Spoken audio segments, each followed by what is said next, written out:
Hi, my name's Ingemar Hunnings. I'm the lead consultant at Hunnings Consultancy. We're a management consultancy helping law firms with running their business.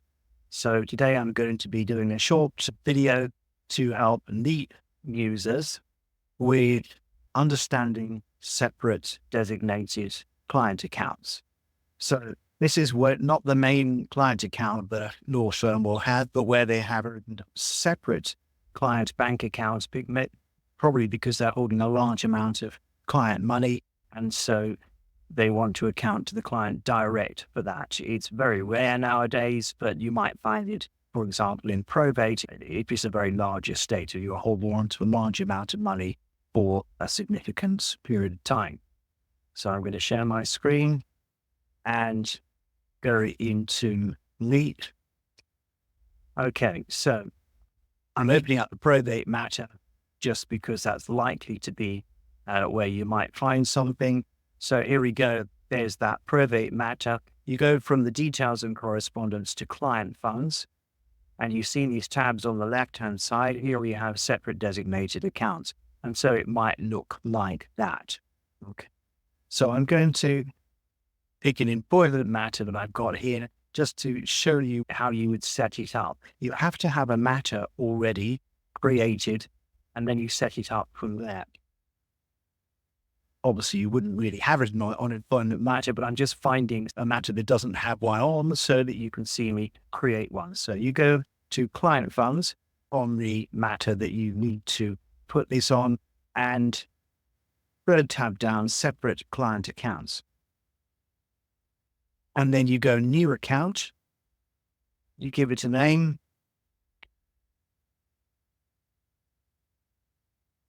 Run out of inspiration here. Institution, so you put in the name of the bank, give it a sort code and an account number. Okay. And the opening balance is the balance when you're creating it on Leap, not the balance when you opened it, first of all, with the bank. Right. So let's say it's a decent amount of money. Let's say it's 2.5 million. Okay. So what the commas are. Leap will default to the current date opened. If it's a different date, then obviously change that in there. Payment received. So you want to match that when you've opened the account on Leap. Payment type. When you're putting in the opening balance electronically, of course, or it may say backs on there. Received from, it'll bring in the name of the client. My client, Mr. Lazybones. And I probably would put in your opening balance in there just to start it off. Okay, and that will put an entry in here. Now, if you then get interest on that, or you need to make a payment out of it, or what have you, on the matter here, on the client funds, this tab, separate client accounts, you go to new transaction. And then you decide who the payee or the payor is, okay? And it goes to cards on the matter. You ought to have the card for the contact on the matter already. Okay, I don't have a bank on here, so let me just go and add a bank. I don't have a bank on here, of course. I picked from matter, so right-click, edit table types, and I've got Lloyd's in my training data set, so we'll just add them in. And I also have put into their notes and others, the sort code, etc. Okay, so we've added that on. Let's go back to client funds. So now, separate client accounts, I can now go new transaction, and the payor would be now in the system on the matter. I can select them from there, double that effect they're in. What type is it? Now, is it a withdrawal? Is it interest? Is it a deposit? Is it a bank charge or other fees? Let's say it's an interest, and let's say it's, I don't know, £35. On whatever date, so you pick the date of a reason, interest, whatever you want to put in, and it puts the entry in here. Okay. Now, if that's incorrect, you can't delete it. All you can do is reverse the transactions, which will create a new entry on here, which will be a brackets or a reversal entry.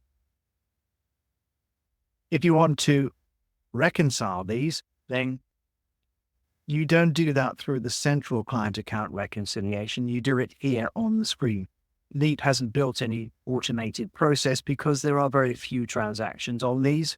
And so in here, you would not be able to tick in here. However, what you do is double click, open it up, and you go to the three dots up here. I call them the raisins, and you can reconcile that.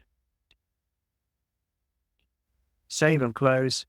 Now, that obviously wouldn't be in your bank statement. It would just be the balance that you put in here as an opening balance. This one here, obviously, when it does happen, similarly, you would reconcile that because you're manually doing this. There's not that many entries. So that's how you're putting on your separate designated client account. And obviously, when you're finished and you're paying all the money out, you then transfer that out.